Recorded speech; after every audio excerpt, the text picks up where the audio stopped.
Okay, hey everyone. Welcome to our Q&A webinar.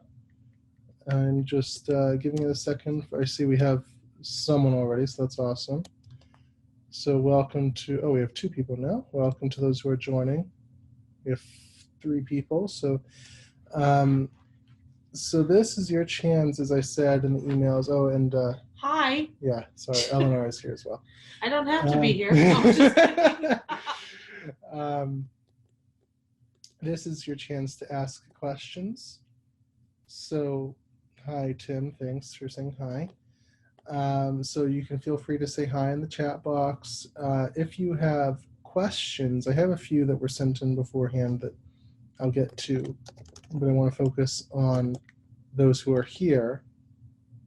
So if you have questions, then go ahead and ask them in the question and answer area. So I see there are no open questions. So that'll be how I don't ask questions in the chat box. If you can find the Q&A box and ask questions there, and that's how I will see the questions. So hello to everyone who said hi so far. I'm glad that you could join us. I'm kind of excited for what's going to happen here. It'll be pretty cool. I see that Stephanie said hi too. Hi, Stephanie. So let's see if we have questions. All right. I'm going to start with, let me see. There are a few people here who asked questions beforehand. If you could ask those here as well, that would help, because I want to make sure that I answer them correctly and that I'm getting your full question. So again, go ahead and type in your question and I will answer them. I'll give you just a minute to do that. I'm pretty excited for this. This is, I think, going to be fun. And also welcome to, we have a few new people who joined as well. Let's see. Is everyone able to see the Q&A area okay? Let me know in the chat if you can. I just want to make sure that we're not having... There we go, I got it. Are you recording? I am recording. Okay, so... He can be forgetful. Actually, it automatically started recording, so... Oh, well, darn.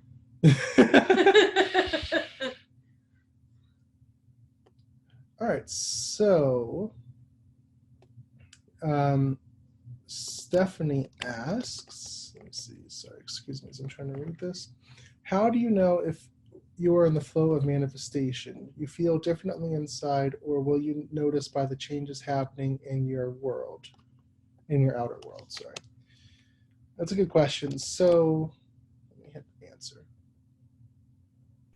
Okay, so when you're in the flow, we've been talking a lot about this in the 81 Days to Effortless Success course that is still ongoing. We've been talking about being in the flow and being, with the Tao and things like that. You get to the point where you can really feel it. You really have to be attuned to your emotions. So when you're in the flow, it feels effortless. It feels easy. It feels like the universe is supporting you. I know it's not really a feeling, but it really does kind of feel like you have this underlying support. It feels, you can kind of see things start to work out in your outer reality. So coincidence or synchronicities will happen, things will click into place, life will just start to get easier. It's really defined by what it's not. So when you're not in that flow, things are hard. Okay, so you feel like you're hitting your head against a brick wall. You are, it's just struggle, resistance, right? That's when you're not in the flow. So, and I'm sure everyone has experienced that. If you are hitting up against a wall, if you are really struggling with your manifestation, you probably experienced, if it's something you really, really, really want, that you're obsessing about. Hi to Teresa, thanks for saying hi. So if it's something you really want and you're obsessing about it day and night and that kind of thing, I've done that kind of thing before. Eleanor's definitely done that kind of thing. So if you're doing that, you're not in the flow. In the flow is it feels effortless. It's when you don't need the thing to happen. That's the hardest thing. It is very hard. It's like, but I feel like I need it. But you don't need it. But I feel like I need it. Yes, it really feels like you need it, and obviously you don't. If you feel like you need a manifestation, you're not in the flow because you never need a manifestation. Well, we have people pouring in now. Good. Welcome to. Oh, hi, Chaucer. You sound surprised. I am. And Jessica, good to see you here. But yeah, it just feels really stuck, and you have to, I think the toughest part of the whole process is you really, really have to know that you don't need it, that it's not, I've said this a lot of times before, your happiness never depends on things, and you can never create from a place of solving a problem. So if you think, I need more money because I can't pay the bills, and so I need to manifest this money as quickly as possible. What do I do? You're totally in the wrong place. It's not going to work. And the more you push forward in that space of desperation, the less in the flow you are. And I'm sure people have felt that. The best thing to do is the counterintuitive thing is to totally back off. I've likened it in the past, if anyone knows those Chinese finger traps. And if you resist to try to get out of it, it tightens, right? It's actually an ingenious little device. I haven't seen one for years. I know. I don't know if I've actually ever tried them. Oh, I used to. They're cool. I feel like they hurt. No, they don't at all. But the more you resist, the more it hangs on. But if you relax and kind of actually push into it a little bit instead of trying to pull out of it and resist it, then it loosens up and you can just take it off. So that's sort of how manifestations are a little bit. If you are trying to solve a problem and you're pushing forward, full force ahead and trying to make it happen and really needing this to happen, because if you don't, you're not going to be able to pay electric or rent or, when you're really worrying about it, that's not the way to go. I will tell a story I haven't told for a long time. While I'm waiting for, do we have more questions yet? I don't know yet. Let's see. I don't know. I'll check.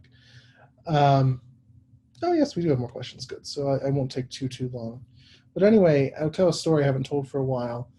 When I first got started with the law of attraction, it was 2015. The year from hell? Yeah, we were both on government assistance, but I was also making money from my newly formed co-creation coaching at the time. Are you talking about the beginning of the... I'm talking about September. Yeah, because I had just finished working. Yeah, that's right. You finished working.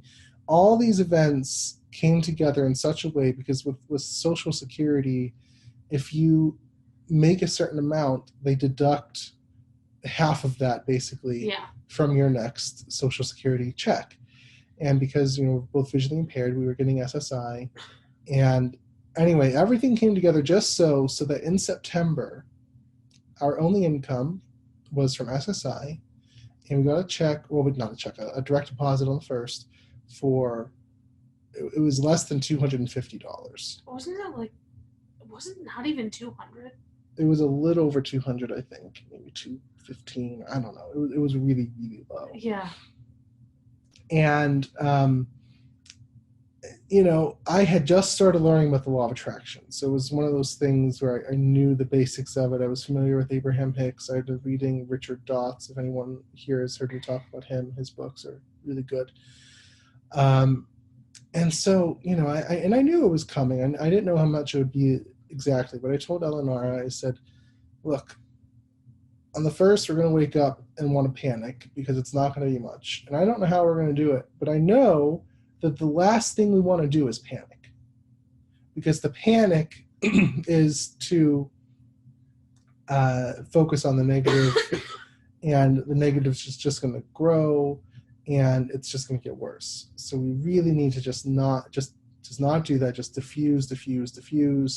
Be really, really general about it. Be kind of optimistic if we can be about things working out. And so I did that. And, I woke up on the 1st, saw the amount, did panic a little bit for a few minutes. Woke up Eleonora and said, "Okay, came in. Here's the amount." She did her panicking for a few minutes. I said, "Okay, well, it's going to have to work out." We were living in New York at the time, but we were visiting my hometown in Johnstown. Yes, that's right. And I remember. Because I think our porch was being repaired at the time. Yes. And so I said, we just have to not panic. So I don't know how we did it. Things started flowing. Things started working out. We had enough. I even had enough to celebrate my birthday, which was on the 21st of September. I don't know how that even happened. And all this stuff just happened. And to this day, I really don't know how. It just happened. And that was my first real experience. So it's one of those things where you want to panic. You want to kind of force the universe to give you what you want. If you do that, you're out of the flow. And if you're out of the flow, the best thing to do is just to give in, to relax, to step back, for a second, and just let things happen. Just fall back into the flow. The less you try, this is a good answer to this, I think, kind of a short answer, is that the less you try, the more in the flow you are. I have a quick story too. And when I was a senior in college, Melektoth and I had gotten married right before that in 2011, and I graduated in 2012. Well, I was really afraid that I wouldn't do well in school because we were living in the campus apartments. We had never lived on our own in our lives before. And I thought that my grades would really suffer. So I was like, I'm not really going to try this year because I'm a senior and I have senioritis, and you know how that goes. I did better that year than I ever did in college. Yep. And it's because I really just didn't care. I mean, I cared, but I didn't care. And I think that's why, because I just didn't have to try that much. And I had like a 3.3 or something. It was it was higher than my normal GPA. And it was just really interesting. Yeah. That I had done better. And my family was afraid I was going to do really poorly. But I did better that year. Yeah. Because I just didn't care. And you didn't have to try. You tried less and got more done. So that's what happens. But the less you try, the more in the flow you are. And the more you struggle and try and put in effort and all that kind of stuff, the less in the flow you are. So does that help, Stephanie? Does that answer your question? Go ahead and tell me in the chat box if you have a follow-up or anything else you want clarified. Yes, good. Okay. So it's one of the most important things, to really understand this point, because being in the flow, you're not going to get good manifestations if you're not in the flow. It's just not going to happen. So you really have to step into the flow. And the email I sent out this morning kind of helps with that. I talked about inspiration and relaxing into inspiration, just letting it come through you versus trying to solve it with the mind. That's the out of flow method. But inspiration is in the flow. And so it's so important. That's the most important thing you could do. But when you have the instinct to push forward and try really hard and that kind of thing, take a lot of action and, visualize an hour a day or something crazy, just step back and stop trying so hard. And it's so infuriating because ego wants to say, but how am I going to get it if I stop trying? But it's when you relax and kind of look away from it that it actually can come into your reality. Yeah.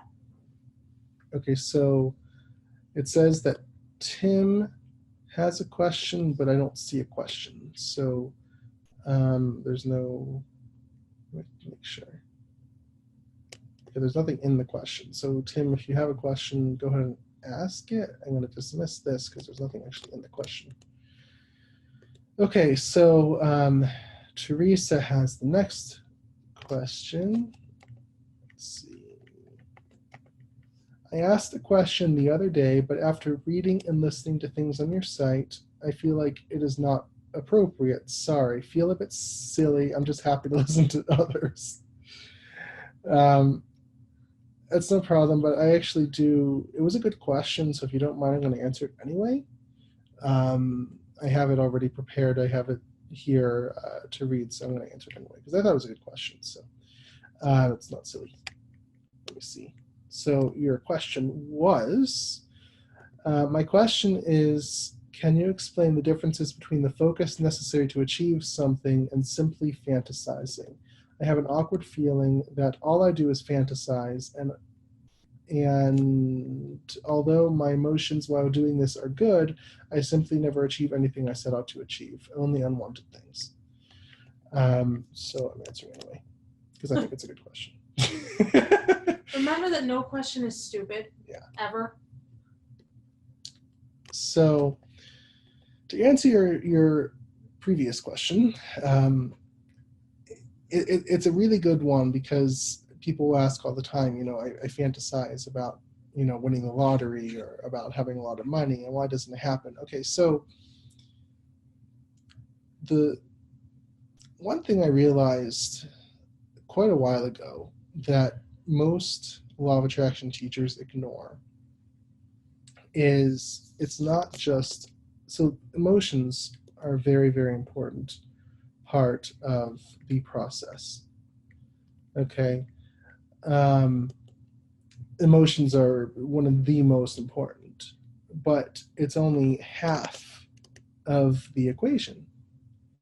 And, I've talked about this. I'm trying to remember. I think I had a podcast about it. It's not coming to mind immediately, about will versus love. I know I've talked about it quite a bit, but I'm trying to think of the best. I don't remember which one that was. I don't either. I have to look. Anyway, but, the emotions are just one half of the equation. It takes more than that. And a lot of law of attraction teachers will say, just feel good and the things will come. Now that will happen sometimes, but only if, okay, so a long time ago, for those who have been on my blog for a while, Chaucer, you will probably remember this, I don't know.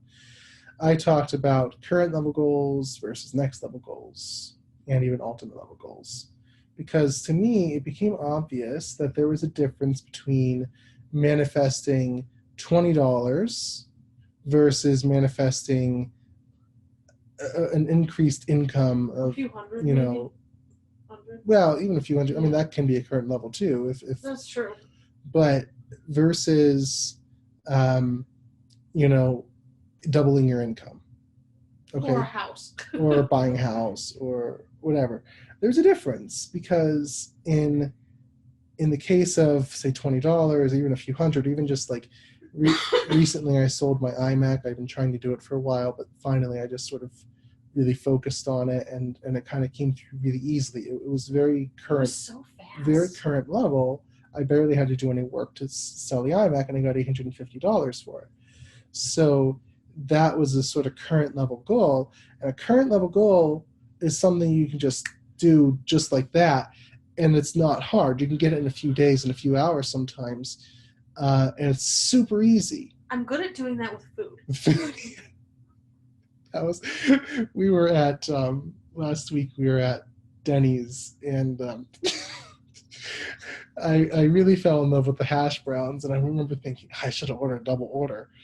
And we were with my mother, and I didn't say anything out loud. I just thought it. And literally like a minute later, she's like, here, let me give you my hash browns. I don't really want them. And she dumped her whole plate of hash browns on my plate. I'm like, yes. And then I thought, I wouldn't mind more bacon, but no one's going to actually give me bacon. And then my mother says, oh, they gave me 4 pieces. Let me give you 2 because I don't want so many. So current level goals, right? That was usually that's me doing that was really funny. Usually I don't do that, but it was literally I thought something and then it happened, and I thought something and it happened. It was hilarious. Anyway, those are current level goals. It's things that you believe are possible. You don't really have resistance towards. It's not a huge deal. It's easy, and with those, feeling good is enough, right? Just sort of having the expectation and just sort of feeling okay about it, feeling pretty good about it. That's enough.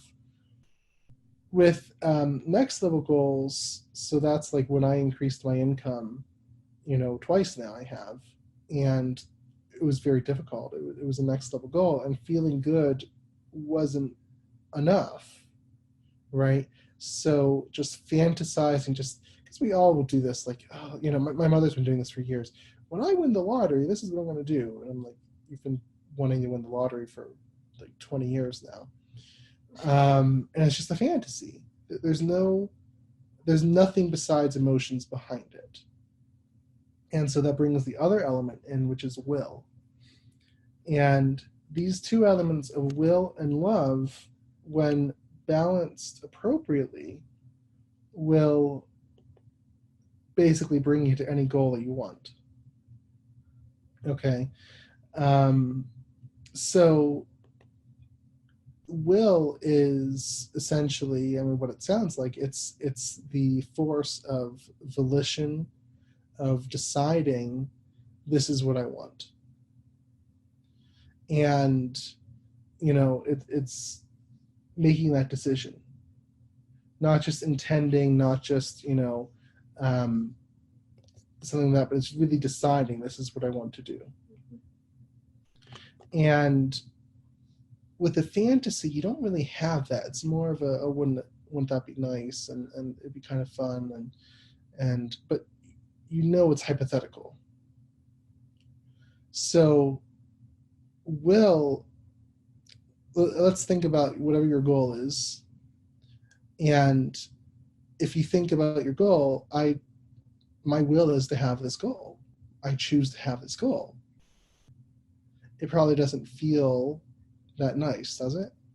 Because there's resistance. Now, if you just fantasize, then you can feel as nice as you want to. But if you say, my will is to, whatever the goal is, to make this money or to have this relationship or to have this job or whatever, do you feel, and you can chat if you want, do you feel that difference between I'm fantasizing about it versus my will is to have this thing or do this thing? Because will is like, it's like in your court now, it's like there's, I don't want to say pressure, but it's like, okay, I will this, it's like, I don't know how to explain it. Yeah, no. Like, you're making a change, period. Right, you're setting forth energy. Like, you're using your power. Mm-hmm. And sometimes that can be a scary thing when, especially if you can really sense energy and stuff. Yeah. Because you're saying that this is what I want to do and this is my will. Yep. So it's to use your will is to really start to create change in your reality. Yep. And that's what it takes to get a bigger goal. Whereas if you fantasize, it's not serious. Right, it's not serious. It's just, okay, whatever, it feels good. And now, I've used this sort of wouldn't it be nice process, wouldn't it be nice if, or I call the positive what if process, to feel the good emotions, but that only comes after you've made the decision. So the thing that got me all the things that I've gotten is because I started deciding it's not acceptable that I don't get this. Now, there's a difference between it's not acceptable that I don't get this, it's non-negotiable is the word I used to use, versus I really need this and I'm desperate and it has to happen because I'm, things are going to fall apart if it doesn't happen. Like, that's a needy energy, but just it's going to happen. It's a very confident, empowered place to come from. And if you can do that, then that's moving your will. And then afterwards, if you say, okay, wouldn't that be really nice if I had this, and you feel those positive emotions and it develops into something more, but you've made that decision that you're going to do this thing, so it's not just fantasy anymore. Now, the other thing I would say, if you really are feeling good in your fantasies and then you're getting negative manifestations, is that you are probably not feeling good the rest of your time. So it's common people will visualize for 5 minutes, fantasize for 5 minutes, and the rest of their day, they're negative. And why did this negative thing happen? I felt good about it. Maybe for 5 minutes you did, but you're always manifesting, right? You're always manifesting. So you're always putting things out there that will come back. It's not just, the universe doesn't just listen for those 5 minutes that you're visualizing or whatever, and then ignoring the rest of the day. If you feel good about money, for example, for a few minutes, and the rest of the day you worry about money, the worry about money is much more prevalent in your vibration than the few minutes of feeling good about it. You need to flip that. So those are the two main things. If you're getting negative manifestations, one of the things Abraham Hicks says that I agree with is there are two ways to know what your vibration is: how you feel and what you're getting. And if how you feel isn't telling you, then what you're getting will tell you. For me, I had this recently happen. Sometimes I'll get sloppy with my manifestations. I'll get lazy. I'll get whatever. And so another thing Abraham says is, if you don't notice the resistance, don't worry, it'll get bigger. And I wanted to kill you for this. I had this happen where I had this huge credit card bill come through that I wasn't intending to pay the whole thing, and it came through anyway and wiped out like $750 from my bank account. And it wasn't the end of the world, but it was really, really inconvenient. And when you could just use that stupid card. Yes, but it ruined my budget, and it really made me upset. And so it was this negative, and I was like, okay. And something had to happen recently before that wasn't so big, but it was still inconvenient. And it was just like, okay, I get the point, universe. I'm not paying attention. You're good at that. And so I started paying attention, and that was the end of last month. This month has been hit out of the park as far as like profits from Dark Ascent, and I sold my iMac, which got me $150, and all these money manifestations have been happening this month because I've been focusing more deliberately on feeling good about money. And so you'll know when you're not on the right path, because the universe is going to hit you over the head harder and harder and harder and harder and harder until you get the picture and you change it. Perhaps I should just get a whip and the universe can use me. Just kidding. So, you'll know by the things you get how you're doing. So I want to know, I know you said you kind of got the answer from the website, but I want to know if that makes sense. I want to know if you see that difference between will versus just emotions, which I'm calling love. And also, feeling negatively, that gets you the negative manifestations, even if you're fantasizing. Does that kind of make sense to you, Teresa? You can enter it in the chat box if you want to. I just want to make sure that makes sense. And if there's anything else you want to clarify, just let me know. I shall wait. Okay, well, if I don't hear anything, I will move on. But hopefully it makes sense to you. Okay, let's hit this is answered. There, okay. Okay, so next we have, you answered in the question box. I'm sorry, that's why I'm not seeing it. Let me see. You said, okay, so when you have made the decision, utilize your will, but literally don't know what, I will repeat what you said, what in the hell to do. Hang on. I have to listen to my screen here. What comes next? Okay, so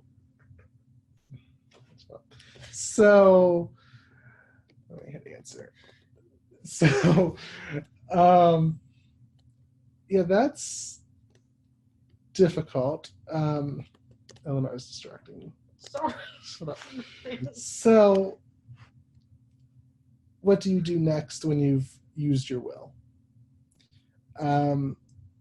Essentially, you're not going to know. If you read my email this morning, I sent out about inspiration. That's going to give you the answer, but I'll answer it here too. And it's not in the details either, right? it's not, yeah, it's not in the details. So you use your will. And I've had clients ask me this before, like, okay, what do I do? I've you know, used my will. I've decided this is what I want. Now what? I mean, what's that matter? Okay, so the first thing you do is realize the power of using your will. It's like, all right, well, now I've decided, so now what? Well, you're not understanding how big I have decided is, right? I mean, the universe, a whole chain of reactions is set into place when you use your will. A whole chain of reactions. It moves the whole universe and things happen. So it's not just, okay, yeah, I've decided that's what I want. Now what? And that's sort of what I'm hearing. And I'm also hearing the desperation. That's not going to help you. So using your will is the most powerful tool you have at hand. So basically what's next is to see what the universe does. It's sort of in its port, so to speak. So what will happen, you use your will, you say, I decide this is going to happen. And you do that daily, and you focus on the emotions, but you keep saying, I'm going to get this goal. It's my will, my decision, my choice. I choose to get this goal. And it moves energy. And when you move energy, a few things will happen. Number one, your subconscious will resist you. You'll get negative thoughts about why it can't happen. You'll get negative feelings, and you need to work through those negative thoughts and emotions, work through that resistance. There are lots of ways you can do that. Radical acceptance I've written about in the past, just accepting it, saying yes to it, not resisting it. The work of Byron Katie is a really good one. Just questioning, is this thought really true? Is it really true I can't do what I want to do? There are lots of different methods to work through the resistance. And you have to not be afraid of it either, because right. It's just negative resistance. And honestly, if you don't have negative resistance, you're doing something wrong. Exactly. You have to have negative resistance. Right. So... Well, I mean, it's going to come up, because you would already have the goal if you didn't. Right. So what the resistance is your subconscious saying, okay, hey, Teresa, you told me you want more money or whatever, but here in you told me to believe that money is hard to get, or that life is unfair, and that you have to struggle for money or whatever. I'm just naming common beliefs. But your subconscious will say, what about all these other things that you told me to believe? I can't believe more money is possible and simultaneously believe we have to struggle for money. What do you want me to do? Which one do you want me to believe? So it'll bring up, it's not possible, money's hard. And if you say, yeah, you know what, subconscious, you're right, money's hard, then you've told it, forget everything I just told you, money is still hard. But if you say, yeah, I've told you that in the past, and I accept that that's there, and it's okay, I'm not going to resist it, but this is still my goal, then the subconscious will say, oh, that goal is more important to you than this belief that money is hard. So you have to not react. It's sort of like, ever have a child or someone really irritating try to annoy you. And the worst thing you can do is to react to them, because then they know they've gotten you, and they'll keep doing it. But if you just let it roll off you and just whatever, and just be unaffected, they're going to stop, because it's not fun, right? They say that, like, with bullies, like, if you have a bully, like, if you know of a bully, like when you're in school or something, you just, have a good day and walk away. They're going to be like, what? Why aren't you crying? Yep. So, I mean, that's what your subconscious is going to do, is try to get your attention, and you have to not react to it. Okay? You have to not react to it. You have to just accept the thought. Okay, yeah. You say, my subconscious says money is hard. That thought is present. I don't have to believe that anymore.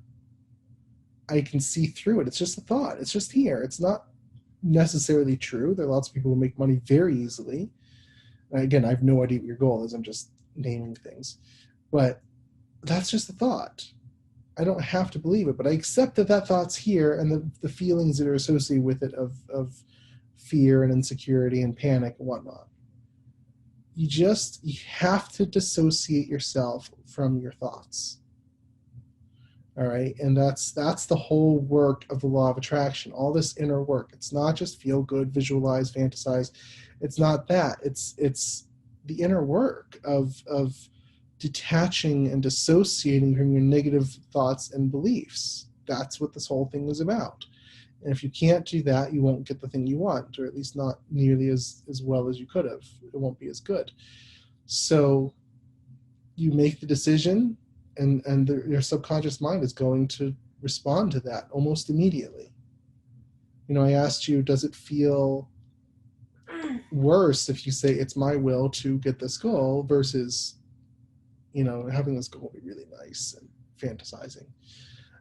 It usually feels worse to say it's my will, because then your subconscious knows you're taking it seriously. It's not just something you're fantasizing about. But the more you do it, and the more you stick to it, and the more you feel it, the more your subconscious will take it seriously, and then your vibration, your own energy field will attune to that goal, and the universe must bring it to you. That's how all this works. So setting forth that will is the first step in a whole chain of reactions. But you have to do that. And then what will happen next? Things will start clicking into place in your life. But, you said, what if I don't know what to do next? You don't. Remember what I said to the first question to Stephanie, step back. You're trying too hard. You're hitting your head against the wall. You can't know, because it's like you have your human self and then you have your divine self. Right. And I'm not trying to sound blasphemous here, but it's true. You have your thoughts and your mind that is very human, but then you also have, the goddess or God inside of you, and that is what takes over. Yep. And as I said in the email this morning, inspiration can only come through when you move beyond your thoughts. So what do you do next? You let go.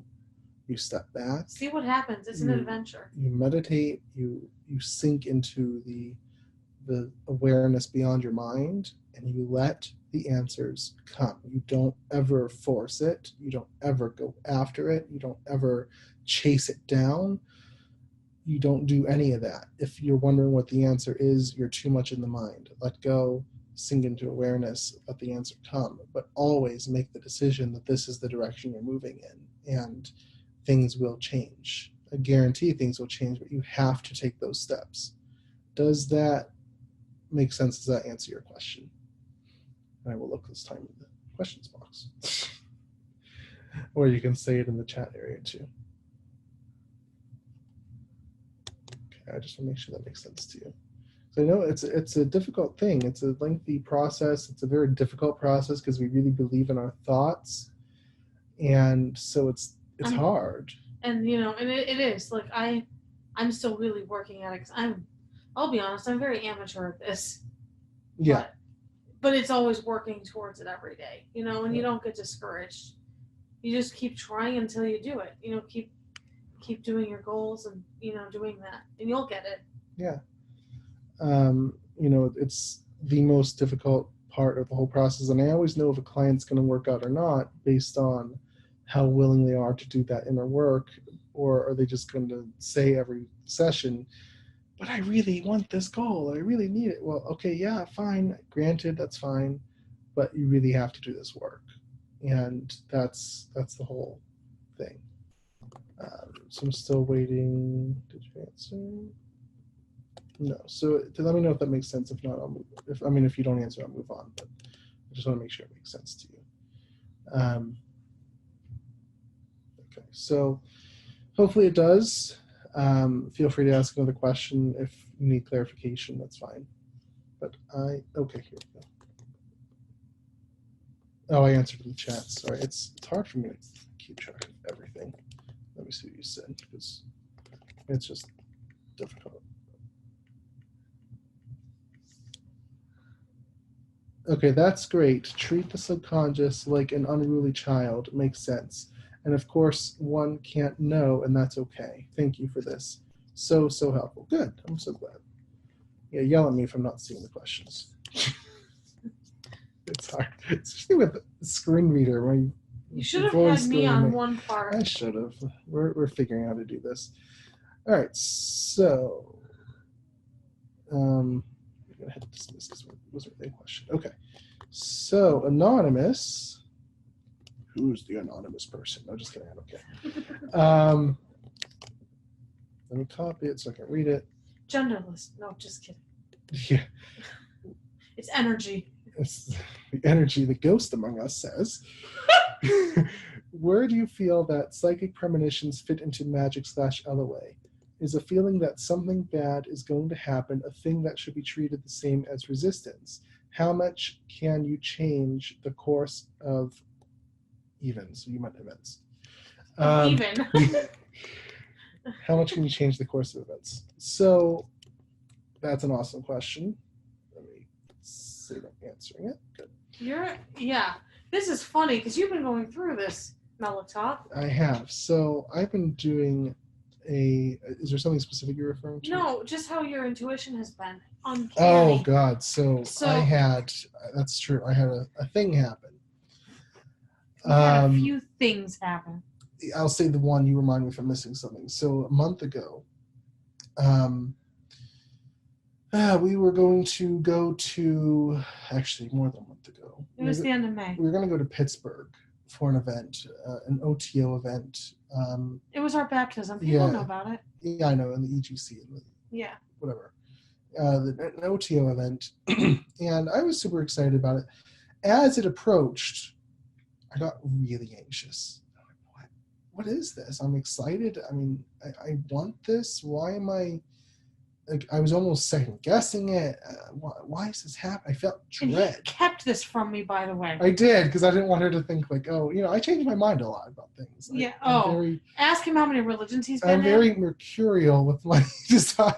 So I change my mind a lot. Oh, I would have gone without you. So that's why I didn't tell you, though. I know. I don't want you to think I was. I wasn't, but it was just this dread. So we went. Everything was awesome.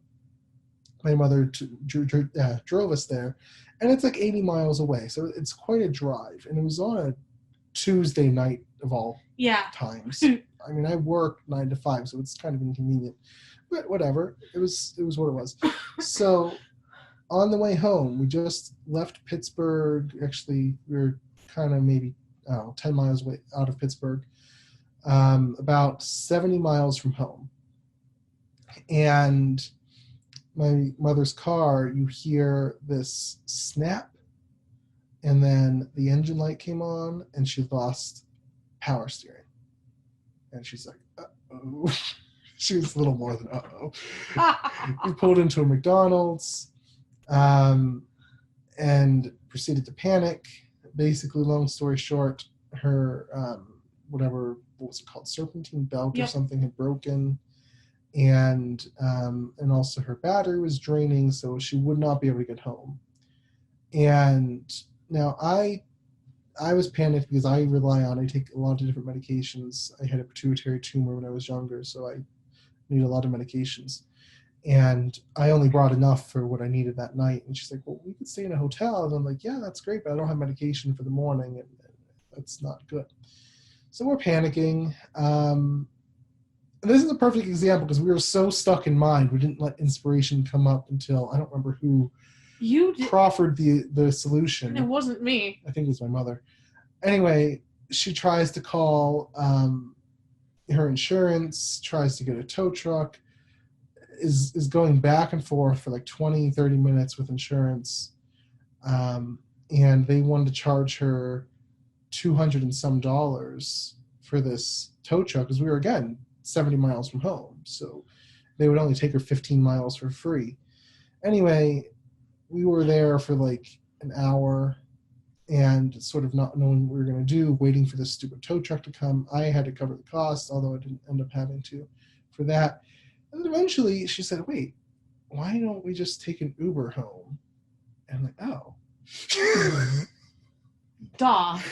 And so I called in, and I had to pay for it because, my mother doesn't make a lot. And so that wasn't fun. But anyway, I paid for this Uber. We took it home. She went back the next day and got her car all fixed up. But this dread that I felt beforehand, I realized was because of this event that was going to happen. And, it was, I don't know if there's anything I could have done to stop it or not, but it wasn't specific enough that I knew what was going to happen. It was just a dread. And the feeling was pretty accurate because I did feel panic and dread, and it wasn't pleasant. So that happened to me. Several other things have happened to me where my intuition has been pretty on point. Mm-hmm. And it's hard, I admit, and I agree, it's hard to tell the difference between anxiety or intuition. A few things I've observed is that intuition won't just go away if you do these different techniques, if you accept it, if you question it, whatever. It won't just go away. It might get quieter, but more persistent also. So it's not just going to go away. Now, one thing I will say is the more you're in the mind, the less the intuition will really be heard. If it is, it will feel a lot like anxiety. So the best thing I would say to do to hear intuition versus anxiety is to go beyond the mind. Really practice going into inspiration, into the zero state, and questioning those thoughts, letting the thoughts fall away, and then seeing what's left. Okay? And when you do that, it'll be obvious. Either this isn't a good course of action, or it is, and it's just maybe there'll be a negative thing that happens, but it'll be worth it. That was sort of how this was. I wouldn't have changed anything.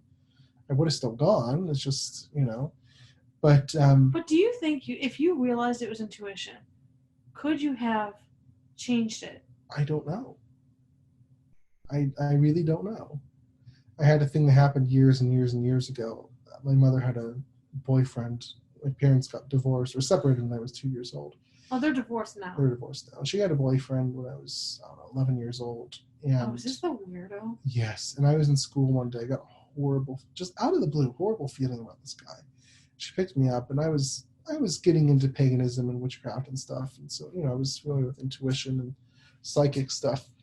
And I said, I get a really bad feeling about this person, this guy. And, she kind of took me seriously, but also didn't really do anything about it. So pretty soon after, I went to a blind camp in New Jersey. And while I was there, there's this whole drama that went down with him where he threatened to commit suicide, and I went through all, the police had to come. It was really dramatic. And obviously they split up after that. So I've had a lot of incidences where my intuition has warned me of things. And I am still myself figuring out what is intuition and what's just anxiety. But that's what I would say is if you question the thoughts, that it will clarify things. Okay. I had something that happened the other day, yesterday, where I don't want to get too specific because it's regarding dark descent, but my new manifestation for hire service, I kind of was feeling frazzled. Someone new had just signed up, and I was feeling kind of like kind of enslaved to the process a little bit because it was like a lot of stuff going on. So one thing that happens, I said, can I have you wait a week because I can't do too many at once, or I'm splitting my energy in too many ways. And that was fine. The number two thing that happened, I was doing the work, which is a technique for releasing resistance, on this feeling that came up, and realized, oh, I need to raise my price. That's my truth. That's my need right now. And it wasn't just out of insecurity or need. It wasn't that at all. It was, this is what's best for me. It's a match to what I put out there, to the service I provide, to the value I provide. So I raised the price to $75 and felt a lot better. That was a huge relief after that. So intuition can do those sorts of things too. So can you change it? I believe so. When you get a reading, and I do tarot readings.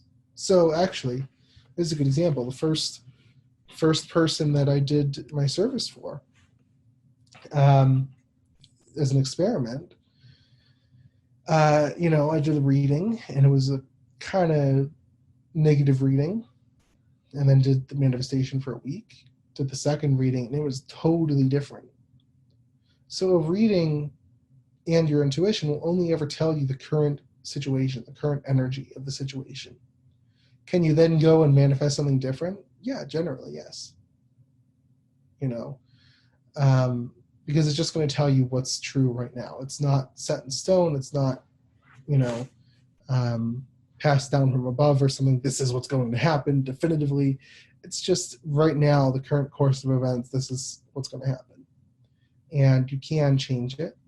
It can be difficult sometimes, but you can change it because sometimes you have so much momentum in that direction that it's really hard to change, but you can change it. And that's what manifestation is all about. So intuition for me, or psychic abilities or readings or whatever, is sort of reading the situation, and then manifestation is changing the situation.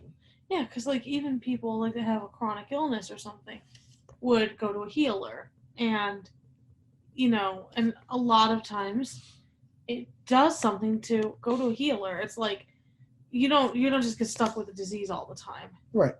I mean, I'm not saying it doesn't happen. I mean, sometimes, but most of the time, if they're a match to that, if it's their will, it'll change. Exactly. Right. So, yeah. So I mean, that's you can definitely change it, and it just takes a bit of work, but it's definitely possible. Okay, so a follow-up to your question you just asked. Let's see. Is there a difference between receiving an answer through divine intelligence and your higher self? It's all kind of one and the same. Yeah. Because divinity is within you. Yeah. It's all kind of the same. Yeah, this is done. Divine intelligence, your higher self, inner being, all that kind of stuff. I've heard personal God. I really like that term. Would you say personal God? I've heard. That's awesome. It's a Thelemic term. Oh, I like it. It's all the same. It's your true self. It's who you are at your core. It's you as a God. Is kind of how I see it. But divine intelligence is sort of a more general, like the whole universe, as a whole. But yeah, I mean, it's all the same. You're not going to really feel a difference. The higher self might be more specific, or what's really more specific is if you work with certain beings, then by name, I mean, they'll identify themselves and they'll come through and they have a more specific energy. But there's also just the Tao, the flow of things. Your higher self is plugged into that, so it's all sort of the same thing, seen in different ways, seen from different perspectives. There's not really much of a difference. Like I said, where it really comes in is when you're working with entities, with beings, with gods, whatever kind of spirits out there, then that's more specific, and they have personalities, they have traits, qualities, things like that manifest themselves. But your own higher self, not so much. So does that answer your questions, hopefully? Pay attention to. Okay. Let me know if that answers your question. Yes, it does. Thank you. Good. All right. So final question we have, and still feel free to, I don't mind if you still ask questions, but this is the final half here right now from Tim. Let me see. I've been reading your 7-step email list, and I'm really fascinated by your LOA approach. In terms of spiritual safety, though, how do you avoid soul selling / selling your soul or entering into contracts with evocation? Are they different things? don't those spirits you hire want something in return? Oh boy. Take two. I guess your first question. Okay. It's a good question. So, let me hit this through answering it. Can I just dispel the myth that selling your soul is not? Yeah. That is just from in like movies that. Yeah. That's Hollywood, and that's not true. So, people like to see this disparity, this duality between good and evil, light and dark, and all this kind of stuff. It's all really two sides of the same coin. All right. So, have I worked with demons? Yes, absolutely. I don't as prevalently anymore. I work with Lucifer as sort of my personal guide, but he is considered a demon. Yes, he is. Yes, I know, but I'm saying that's the only one. I mean, it just happens to be the highest of them. But that's not my fault. I'm just kidding. And I work with him regularly, on a daily basis, pretty much. I used to work with Hades, that I consider them the same being, pretty much, just in different cultures. Aspect, yeah. And he was the one that single-handedly helped me. Look, before I met Hades in 2016, I was clueless about the law of attraction. I got that one thing in September of 2015. Everything else didn't just. But that was a fluke.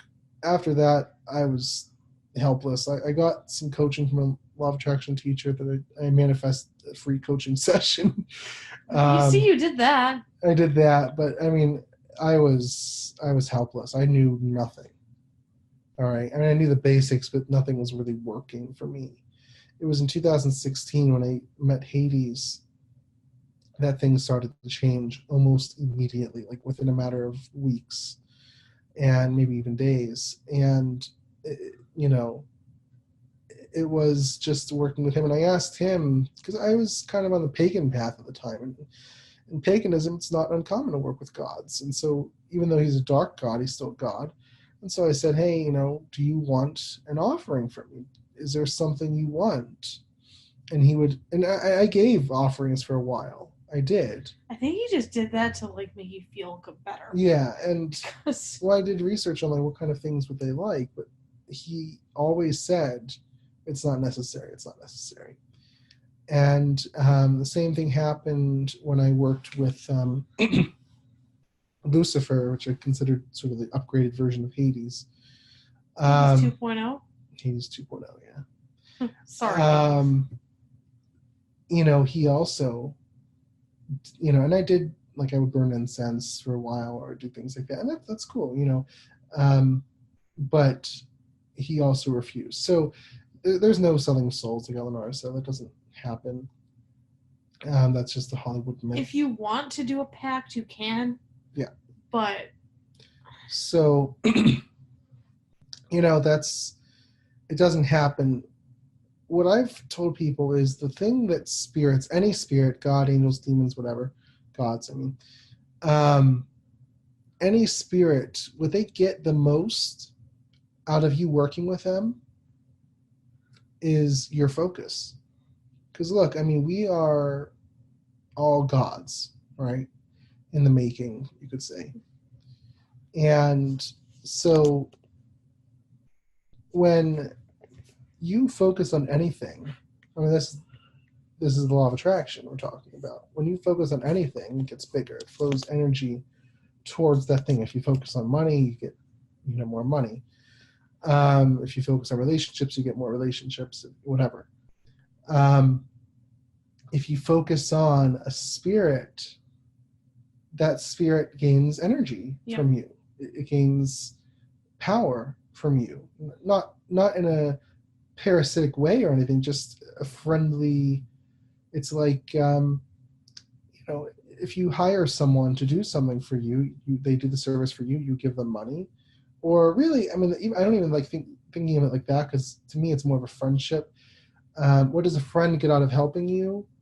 They get your friendship. They get, the joy of being with you, of you focusing on them, and that kind of thing. Mm-hmm. And, I've really been realizing recently, I know this is a little off, it seems off topic, but it's not, with the manifestation for hire stuff I've been doing.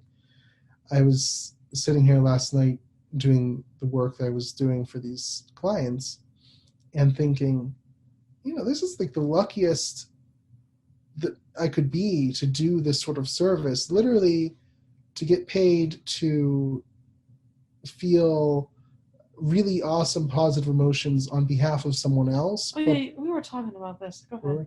But because I'm feeling that about someone else, I'm feeling it too, and it's going to affect me. So it's like, yeah, I'll feel abundance for you, but because I'm feeling abundance for you, I'm feeling it also within myself, and so I can't give it to you without giving it to myself. Yep. Right? So I mean, the power of focusing on another is huge, even for humans. Yeah. If I focus positively for someone else, they are benefited. And I've seen that so strongly with this service. And so when a spirit works with you, you're focusing on them. You give them your gratitude, you give them your thanks and your focus, and you talk to them. And so they have your friendship, they have, it's never a worship sort of thing. That's not what they want. It's just sort of a friendship, a gratitude sort of thing, an appreciation, that kind of thing. And that's all it is. And that's the biggest thing they get. I don't care if they're a god, an angel, a demon, a planetary spirit, an elemental, whatever they are, that's the biggest thing they're getting from you is your thanks, your gratitude, your energy that you're flowing towards them just by working with them. And it's interesting you said that because I was looking up these deification rituals because they just fascinated me. Like, I would never actually really do it, but I was doing research about it just because it was interesting. And the one ritual that someone does, they sacrifice some type of animal. And it's not a big one. It's like a bird or something. Yeah. Not that that's any better, but it's not a goat or something. And I'm thinking, what is the point? Energy is energy. You don't need to sacrifice anything. Like, okay, I get the Jews did it, but in Christianity, they don't do that. Right. And in a lot of other religions, they don't, and it's just fine. And I'm thinking, why the hell would you sacrifice an animal? Like, come on. Yeah. And I was experimenting with some things. I was like, no, there's no need to sacrifice anything because you're giving your energy, and that's what they really need. Yeah, just flowing positive energy towards someone else, whether a spirit or human or whatever, is the greatest thing you can do. Yeah. It's really powerful. Because remember we were talking about like the studies for prayer and stuff. Yep. And how, like, because all prayer is energy too. And when you're doing focusing your energy, it really works. Right. So yeah, I mean, they're not asking for anything crazy from you, even if they're so-called dark beings. Again, so light and dark, as I said, are two sides of the same coin. Sorry about my throat. They're two sides of the same coin. And so all that a light being is, as opposed to a dark being, is that a light being is focusing more on union, on surrender, on merger with the all, on, light positive emotions, love, selflessness, that kind of thing. A dark being is going to focus more on, say, materiality, on not selfishness, but in a good way, like on building yourself versus giving yourself up, like in the light. Is going to focus on, building yourself up and getting what you want and your desires and your will. Your will is a dark force. Anyone who uses their will is practicing darkness. I've said that for a while now. And you can't just have one without the other. You have to do both. But darkness is not evil and light is not good. It's just a dark being is just going to focus more on will and desire and materiality and selfishness and so on and so forth. But what they get from you, they're not going to demand your soul or something. It has nothing to do with anything. It's just that they focus on different things. They are in a different, on a different wavelength. Right. So, because like dark people could do good things, and light people can do bad things. Exactly. Like I was in light religions, and I grew up Christian. Yep. And there were people that done really stupid things. I'm not, and like even the sex scandal stuff. Well, if you're in the light, then you wouldn't do that. Right.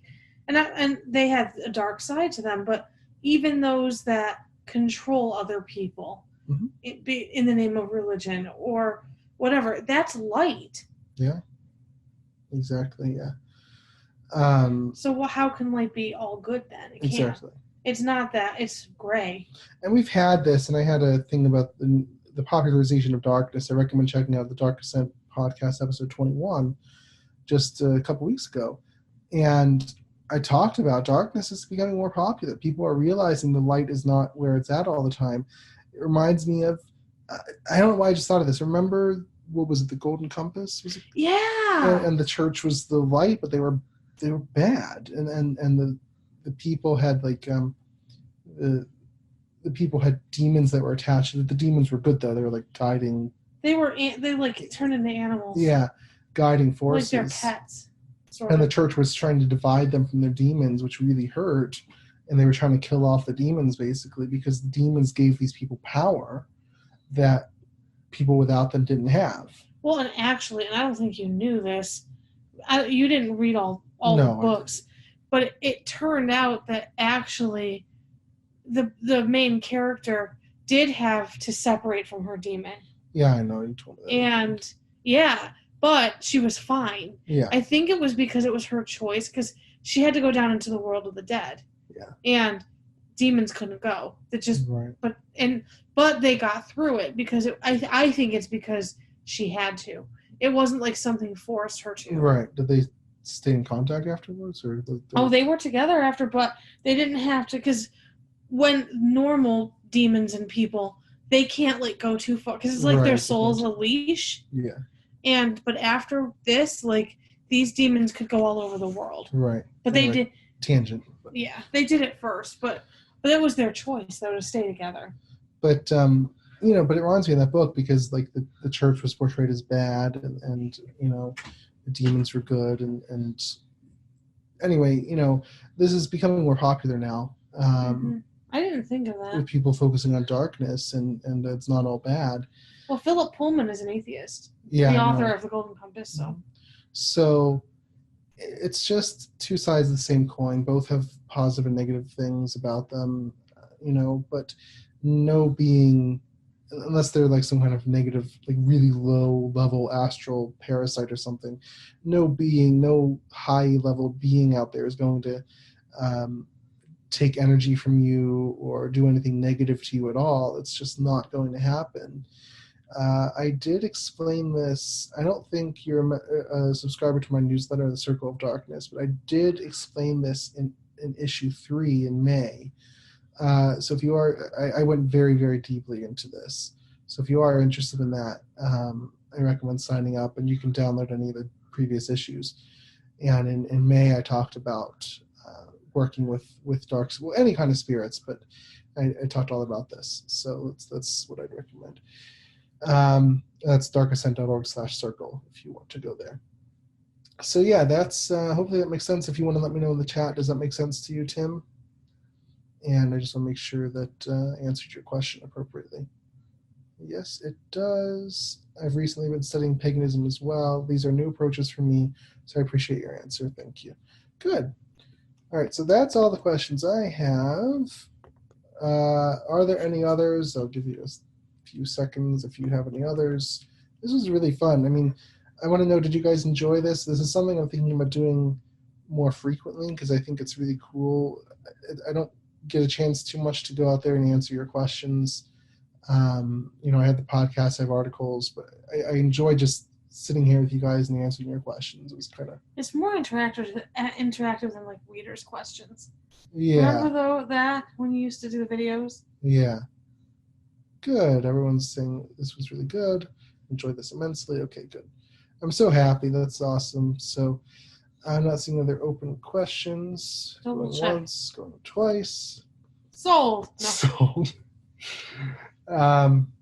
Awesome. So, I don't know what I'll end up doing with all this. If, I was thinking about, using the questions in individual recordings to put out there to share with others. I'm not sure yet, but we'll see. But I appreciate everyone joining today. I may do more of these in the future. It was kind of an experiment, so we'll just see about that.